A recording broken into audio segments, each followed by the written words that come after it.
Payg'ambarimiz Muhammad sallallohu alayhi vasallam vafot qilganlariga 40 daqiqa bo'ldi.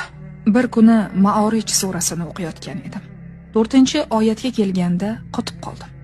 Farishtalar va ruh, ya'ni Jabroil, miqdori uzunligi 50 ming bo'lgan bir kunda, ya'ni qiyomat kunida u zotning huzuriga ko'tarilurlar. Bizga ko'ra, ya'ni dunyo hisobi bo'yicha 50 ming yil.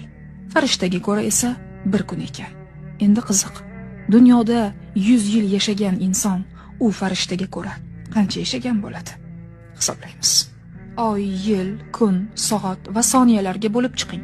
Juda qo'rqinchli raqam chiqadi o'rtaga. O'rtacha 100 yil yashagan deb hisoblasak bir odamni, u farishta hisobiga ko'ra 3 daqiqa atrofida bo'ladi. 3 minut. Tasavvur qilyapsizmi? Aytamiz-ku, Muhammad sallallohu alayhi vasallam oxir zamon payg'ambari va 500 yil bo'ldi vafotlariga. Lekin haligacha qiyomat sodir bo'lmadi. U bizni hisobga ko'ra 500 yil. Lekin bu hisobga ko'ra payg'ambarimiz vafot qilganlariga atigi 40 daqiqa bo'ldi. 1 soat ham emas. Abadiy hayotni qozonishimiz uchun qo'limizda taxminan 2 daqiqa bor. Dunyo yolg'on, hammasi bekor deb o'zimizni aldamaylik. Yolg'on va bekor bo'lgan 2 daqiqalik bizmiz balkida.